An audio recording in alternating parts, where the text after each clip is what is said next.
पता नहीं क्या कहूँ, मन बड़ा खिन्न हो गया है। भगवान से यही प्रार्थना कर रही हूँ कि यह जल्दी ठीक हो जाए, मगर मन तो मम्मी पर ही लगा हुआ है। जरूर ध्यान से चलती नहीं होंगी, तभी तो गिर गई सीढ़ियों से बेचारी मेरी माँ। माँ की हालत को याद करते ही आंसू निकलने लगे। कितनी बार तो कहा था कि आ जाओ मेरे पास, मगर माँ भी कम ज़िद्दी नहीं है। और ये ज़माना बदल गया है, अब माता पिता भी अपने दामाद के साथ रह सकते हैं। ऊपर से आपको तो हीरा जैसा दामाद मिला है। अचानक ही फ़ोन घनघनाया। माँ का फ़ोन था। हेलो माँ, प्रणाम। लेकिन माँ के आशीर्वाद में ही उनका सारा दर्द छलक गया। क्या हुआ? मैं चिंतित हो गई। गिर गई, कमर में दर्द हो रहा है क्या? लेकिन तुमसे कल कहा था ना कि रेस्ट करो, बिना बात ज़्यादा इधर उधर मत चलो। बहुत दर्द हो रहा है क्या? हाँ बहुत। निखिल भैया को बताया? आज निखिल के ऑफिस जाने के बाद गिरी। और जया भाभी को? माँ फिर चुप हो गई। बेटी भी चुप हो गई। कुछ बातों के जवाब चुप्पी में ज़्यादा पारदर्शी व मुखर हो जाते हैं। अच्छा तुम सीधी लेटी रहो, मैं कुछ करती हूँ, कहकर मीता ने फ़ोन रख दिया। पल भर बाद उसने निखिल को ऑफिस फ़ोन किया। हेलो भैया, माँ गिर गई हैं। हाँ मुझे मालूम है। नहीं, आज सुबह आपके ऑफिस जाने के बाद फिर गिर गई। ओफो। निखिल के स्वर में चिंता के बजाय एक खिन्नता थी। अब मैं तो 7 बजे से पहले ऑफिस से नहीं निकल पाऊंगा।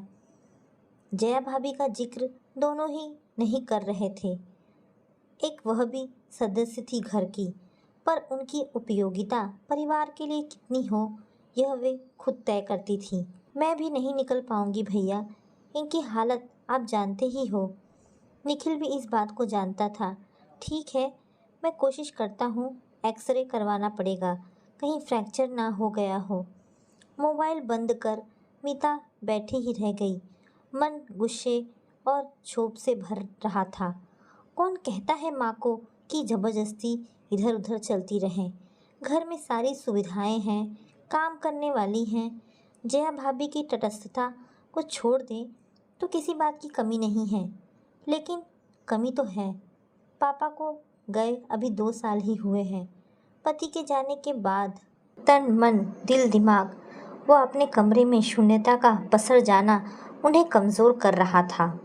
बिस्तर पर बगल में बैठे या लेटे पति की बूढ़ी व रुग्ण काया भी उन्हें सुरक्षा का एहसास दिलाती थी। घर में उनके अधिकारों के प्रति आश्वस्त करती थी। बेटे बहू उनके साथ रह रहे हैं, वे बेटे बहू के साथ नहीं। खामोशी से यह जतला देती थी। खाना तो तब भी बाई ही बनाती थी, काम तब भी नौकर चाकर ही करते थे, लेकिन अंदर से लेकर बाहर तक फैला उनका एक छत्र अधिकार उन्हें कई बातों से बचाता था। पति के जाते ही घर का भूगोल बदल गया, वह साथ ही सोल भी, और उस सोल में समाहित उनका व्यक्तित्व भी। बहू, नमक और गरम मसाले के डब्बे कहाँ हैं? पापा के जाने के बाद उस दिन वह किचन में कुछ बना रही थी। निगाह उठाकर देखा तो किचन का पूरा नक्शा ही बदल गया था। इधर रखे हैं, बहू डिब्बे दिखाती हुई बोली। उसने माँ के चेहरे की तरफ देखा। कई परतों की सिवन हल्की सी उधड़ गई थी। ऐसा नहीं है कि इस परिवर्तन से कोई गिला है उसे या माँ को, पर यह घर पहले भी तो जया भाभी का था। कईयों बार यह जताने का बताने का प्रयत्न सबकी तरफ से किया गया, पर उन्होंने इसे कभी अपना समझा ही नहीं। ऑफिस से आकर अपनी चाय बनाई और अपने कमरे में बंद हो गई। कई बार माँ पापा और जया भाभी की चाय एक साथ गैस के अलग अलग चूल्हों पर बनती थी। मेड खाना बनाती तो घर के 3 सदस्यों का। जया भाभी अपना पका खाना खाकर 8 बजे ही ऊपर अपने कमरे में समा जाती। कैसे कोई इंसान सबके बीच रहकर इतना अलग थलग रह सकता है? जया भाभी की बातें सुनकर उसे आश्चर्य होता। कैसे वे घर की किसी भी समस्या से इतनी अलग रह पाती हैं? वह अक्सर यह सवाल खुद से पूछती, लेकिन जवाब न मिलता। जया भाभी को अपनी नौकरी, अपने बच्चों व अपने मायके से मतलब था। बहू तुम्हारी है माँ, उससे खुशी मिले या गम तुम्हें सहना है। फिर तुम्हारे बेटे की ज़िंदगी है। जो सब तुम अपनी बहू के लिए बोलोगी वह सास होने के नाते ब्रह्म वाक्य बन जाएंगे। मैं जानती हूँ अच्छा नहीं बोला जाएगा, पर बुरा बोलकर अपना तमाशा मत बनाना कभी भी। माँ ने उसकी बात गांठ बांध ली। तेरे पापा के जाने के बाद 13वीं तक कितनी मीठी बात करती रही सबके सामने। चाय पीते हुए उस दिन माँ के मन की किसी परत की सिवन फिर उधड़ गई थी। तुम ध्यान मत दिया करो माँ, भाभी तो पहले भी ऐसी ही थी। घर तुम्हारा है, बेटा तुम्हारा ध्यान रखता है। मैं भी आती रहती हूँ। रुपए पैसे का इंतज़ाम पापा तुम्हारे लिए काफ़ी कर गए हैं, इसलिए एक कमी के बजाय 4 खूबियों में मन लगाया करो। बेटी ने उधड़ी परत की फिर मरम्मत कर दी। पर पापा के जाने के बाद 13वीं तक के दृश्य उसके सामने भी साकार हो उठे। जया भाभी की तटस्थता ने उसका दिल भी न जाने कितनी बार तोड़ा था। निखिल भैया के सामने या सार्वजनिक रूप से उनका व्यवहार बदल जाता, लेकिन अकेले में किसी का तिरस्कार करने के लिए उन्हें शब्दों की भी ज़रूरत कब पड़ती थी। वह सब तो वे अपनी आंखों और तटस्थ मुख मुद्रा से ही कर देती। प्रणाम भी ऐसे लेती जैसे चाबुक मार रही हो। वह सहम सी जाती। पापा के जाने के बाद जया भाभी का माँ पर बिखरता छलकता प्यार देखकर पूरी रिश्तेदारी प्रभावित हो गई। सभी की जुबान पर बस एक ही वाक्य था, बहू हो तो ऐसी। कैसे संभाल लिया सब कुछ। वह खुद अंदर तक पिघल गई थी, साथ ही निश्चिंत हो गई। चलो माँ का बुढ़ापा चैन से कट जाएगा। लेकिन 13वीं खत्म होते ही मीठी मुस्कान मीठी बातें सब ऐसे गायब हुई जैसे कभी थी ही नहीं। एक दिन वह माँ को मिलने गई थी। जब घर लौटने को हुई तो बाहर बूंदाबांदी शुरू हो गई। टेबल पर लंच लग रहा था। निखिल भैया बोले, मीता खाना खाकर जाओ, वैसे भी बाहर बारिश शुरू हो गई है। भाभी ने तपाक से जवाब दिया, ऐसी भी बारिश नहीं हो रही है, जब तक तेज़ होगी तब तक वह घर पहुंच जाएगी। जया भाभी के शब्द उसके कानों में पिघले शीशे की तरह उतर गए। नहीं भैया चलती हूँ, कहकर वह घर से बाहर निकल गई, लेकिन आंखें छलकने को व्याकुल हो रही थी। उसे अपनी चिंता नहीं थी, पर माँ का अशक्त बुढ़ापा एकाएक आंखों के सामने तैर गया। निखिल भैया का एक बेटे का स्वाभिमान माँ को उसके पास रहने नहीं देगा, और भाभी की चालाकियों के साथ माँ कैसे जी पाएंगी, जिनकी बातों को नकारना मुश्किल हो जाता है, लेकिन फांस की तरह अंदर तक धंस जाती है। पैसों की कमी नहीं थी माँ को, पर बुढ़ापा अगर पैसों के साथ बीत पाता तो शानदार फ्लैट्स में बंद बुजुर्गों की लाशें नहीं मिलती, बड़े घरों में नौकर बुजुर्गों की हत्या नहीं करते, 5 स्टार वृद्धाश्रम ना खुलते। 2-4 कद्दू और लौकी किसी को देने में ही हल्ला मचा देती है। वर्षों सब्जियां बांटी हैं, मेरा घर नहीं है क्या? माँ फिर उधड़ गई। पढ़ी लिखी जया भाभी की निम्न स्तर की सोच पर वह मन ही मन ऐसे शर्मिंदा हो गई जैसे यह उसकी खुद की सोच हो, लेकिन माँ को और उधेड़ना उसे उचित नहीं लग रहा था, इसीलिए बात टाल दी। कोई बात नहीं माँ, तुमने जब बांटनी थी खूब बांटी, कौन नहीं जानता इस बात को। लेकिन जब बाद में घर की स्थायी तौर पर रहने वाली मेड से पूछा तो उसने बताया, माताजी ने किचन गार्डन से थोड़ी सी कद्दू और लौकी निकलवाई थी। जया भाभी खूब गुस्सा हुई थी। किसके लिए निकलवाई थी? अपने छोटे भाई के लिए। राजू मामा आए थे मिलने। दिल खराब हो गया मीता का। माँ इस सब की मालकिन है अभी। जया भाभी की सोच छोटी सही, पर इस छोटी सी बात को भैया से कहकर कलह कोई नहीं करना चाहेगा। और भाभी की ये कारगुजारियाँ चालाकियाँ जो माँ के लिए बेहद अपमानजनक व मानसिक तौर पर पीड़ादायक होती है, कभी निखिल भैया के सामने नहीं आ पाती है, लेकिन सार्वजनिक रूप से जया भाभी का व्यवहार जब इस कदर बदल जाता है तो निखिल भैया से वे क्या कुछ नहीं कहती होंगी। मीता के मानस पटल पर अनायास ही एक धृष्ट स्मृति आकर ठहर गई। एक बार निखिल भैया को अपनी नौकरी से विदेश जाने की संभावना बन रही थी, तो चाचा जी बोले थे, बहुत बढ़िया मौका है निखिल, पर जया भाभी को तो अपनी जॉब छोड़नी पड़ेगी। मैं कहाँ जा पाऊंगी चाचा जी, बुजुर्गों की जिम्मेदारी है मेरे ऊपर, भाभी तुरंत बोली थी। जबकि सच तो यह था कि वह अपनी जॉब नहीं छोड़ना चाहती थी। वह मतिभ्रम की स्थिति में भाभी का चेहरा देखती रह गई थी। पापा की जिंदगी तक एक सुरक्षात्मक छत थी माँ के ऊपर, जो अब उड़ गई थी और भाभी का मुंह खुल गया था। शांति प्रिय निखिल भैया कभी माँ का पक्ष लेकर बीवी को समझाते, तो कभी बीवी का पक्ष लेकर माँ को। जया भाभी को माँ के लिए एक कप चाय बनाने में भी कष्ट है। एक पैसा भी माँ पर उनका खर्च नहीं होता है, फिर भी वे माँ की उपस्थिति बर्दाश्त नहीं कर पाती हैं।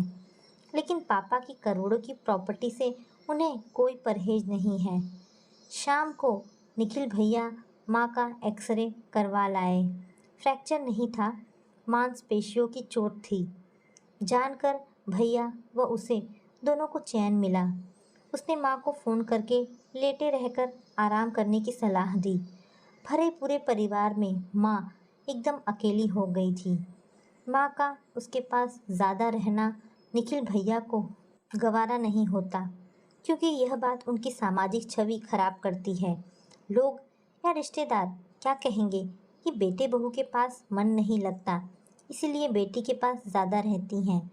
माँ भी इस बात से मन ही मन आतंकित रहती है कि कहीं बेटा बुरा ना मान जाए। फलस्वरूप माँ बेहद अकेली हो जाती हैं। माँ की मन स्थिति बेटी अच्छी तरह जानती है, लेकिन चाहते हुए भी कुछ ना बोल पाती है। अगले दिन रविवार को मीता माँ को देखने चली गई। माँ अपने कमरे में आंखें मूंदे अकेले लेटी थी। वह माँ के पास बैठी तो माँ ने आंखें खोल दी। अरे तू कब आई? माँ की उदास अकेली सुनी सी आंखों में असंख्य दीप जल उठे थे। वे उठने का उपक्रम करने लगी। माँ तुम लेटी रहो, आज भैया भाभी घर पर हैं क्या? वह बोली। नहीं, दोनों गांव गए हैं, सुबह 5 बजे निकल गए थे, परसों तक आ जाएंगे। माँ के स्वर में अभी भी दर्द की कराहट थी। लेकिन तुम्हें इस हालत में किसके भरोसे छोड़ गए? मीता आश्चर्य से बोली। माँ अगर बाथरूम जाते समय तुम फिर गिर जाओ तो कौन है यहाँ पर देखने वाला? निखिल भैया ने मुझे फ़ोन करना भी उचित नहीं समझा।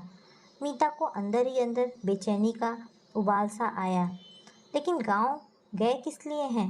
वह आश्चर्य से बोली। इससे पहले पिताजी ने कई बार चाहा था कि उनके बेटे बहू कभी गांव जाकर वहाँ की देखरेख कर लिया करें, तब तो कभी नहीं गए। वह आश्चर्य से बोली। गांव में एक मकान व जमीन जायदाद भी थी अभी, लेकिन दोनों में से किसी ने कभी ध्यान नहीं दिया, और आज गांव जाना इतना ज़रूरी हो गया कि जया भाभी भी चली गई और निखिल भैया माँ को इस हालत में छोड़कर चले गए। लेकिन खुद को गांव जाने की बात न बताने का कारण जैसे वह समझ रही थी। कहीं पुरखों की संपत्ति पर ननद अपना अधिकार ना मान बैठे। भाभी की सोच से उसे कोई लेना देना नहीं, पर निखिल भैया को तो उसकी नीयत पर भरोसा होना चाहिए था। लेकिन गांव की जमीन जायदाद में निखिल भैया का रुचि लेना तो वह समझ सकती थी, पर घर की हर खुशी और गम से अलग जया भाभी का जाना जहाँ उसे हैरान कर रहा था, वहीं हल्का सा सुकून भी दे रहा था। इसीलिए बोली, चलो अच्छा है, भाभी भी गई हैं, भैया के साथ तो खड़ी होकर रहेंगी, अपनी नौकरी छोड़कर गांव में कुछ काम करना चाहती हैं। एकाएक माँ बोलने लगी। गांव की महिलाओं के साथ मिलकर, इसीलिए सोच रही है कि गांव का घर ठीक करा ले और गांव के वरिष्ठ लोगों से, खासकर प्रधान से अपनी जान पहचान अच्छी कर ले, जिससे उसे अपने काम में मदद मिल सके। रसीले फलों के लिए वहाँ का मौसम बहुत अच्छा है, इसीलिए वहाँ रसीले फल बहुतायत में होते हैं। शायद उसी को लेकर कुछ काम करना चाह रही है। ऐसा क्या करने का सोच रही है, पता नहीं, दोनों कल रात मेरे पास आए थे। जो कुछ बता रहे थे मैं ज़्यादा समझ नहीं पाई। कह रहे थे पापा के नाम से शुरू करेंगे, इसलिए पापा की जमा पूंजी की ज़रूरत पड़ेगी। मीता हतप्रभ रह गई। भैया भाभी के प्रभाव में आकर चाहे कुछ भी कर ले, पर माँ की देखभाल को लेकर उसे उनकी मंशा पर जरा भी शक नहीं रहता। पर जया भाभी जिस तरह से उनका कभी कभी ब्रेन वॉश कर देती हैं, पता नहीं क्या इरादा है उनका अब। कहीं माँ की जमा पूंजी पापा के नाम पर भाभी ने माँ और भैया को बहला फुसला कर निकलवा ली तो भावनात्मक व मानसिक स्तर पर अकेलापन भोग रही माँ कहीं आर्थिक रूप से अकेली ना पड़ जाए। निखिल भैया भले ही उनके लिए सब कुछ करेंगे, पर दबदबा भाभी का ही रहेगा। अभी जब माँ अपने दम पर रह रही हैं, तब जया भाभी उनसे बात तक नहीं करती हैं, मतलब नहीं रखती हैं। फिर जब आर्थिक रूप से निखिल भैया पर निर्भर हो जाएंगी, तब का नज़ारा क्या होगा, ये सोचकर ही मीता को सिहरन सी महसूस हुई। घर और शहर की बाकी संपत्ति भले ही अभी माँ के नाम है, पर 80 साल की माँ इसका उपयोग तो नहीं कर सकती ना ही किसी अन्याय के प्रतिकार स्वरूप अपने बच्चों को घर से बाहर निकाल सकती हैं। मीता जानती है तब माँ कुछ और उधड़ेगी, बार बार उधड़ेगी और उसे लगातार मरम्मत करते रहना पड़ेगा ताकि माँ की आगे की ज़िंदगी कुछ ठीक ठाक निकल सके, क्योंकि कर तो वह भी कुछ नहीं पाएगी। माँ तुम अपना पैसा मत देना, पापा के नाम पर काम शुरू करना चाहती हैं तो वे खुद कर लें। पापा का जो कुछ भी तुम्हारे बाद बचेगा उन्हीं का ही तो होगा, फिर अभी क्यों दे रही हो। उसने माँ को समझाने की एक कमज़ोर सी कोशिश की। माँ ने एक मजबूर खामोश सी दृष्टि उस पर डाली। वह महसूस कर गई कि उन खामोश निगाहों की मुखर भाषा को, क्योंकि मौन में कुछ प्रश्नों के जवाब बहुत ही पारदर्शी व स्पष्ट हो जाते हैं। माँ को उसकी बात कहीं ना कहीं समझ आ गई। उन्होंने तुरंत निखिल भैया को फ़ोन लगाया। बेटा सुनो, जो कुछ देखना है देख लो, आखिरी फैसला तो मुझे ही करना है। जहाँ तक मेरा ख्याल है तुम्हारे पापा का मान सम्मान वैसे भी बहुत है। मुझे लगता है ये फिजूल चीज़ें करने की कोई ज़रूरत नहीं है। जब तक मैं हूँ तब तक तो मैं कुछ बेचने नहीं दूँगी, ना ही कुछ जमा पूंजी दूँगी। अब फैसला तुम दोनों का है। आज माँ की एकटक बातें सुनकर मुझे इस बात की तसल्ली तो हो गई कि पापा की प्रॉपर्टी आपके लिए एक मजबूत दीवार है, जिसका तो जया भाभी भी कुछ करने की हिम्मत नहीं कर पाएंगी। और मैं तो हूँ ही आपके साथ। तो दोस्तों, ये कहानी यहाँ पर समाप्त होती है। आपको ये कहानी कैसी लगी मुझे कमेंट करके अवश्य बताएं। धन्यवाद दोस्तों।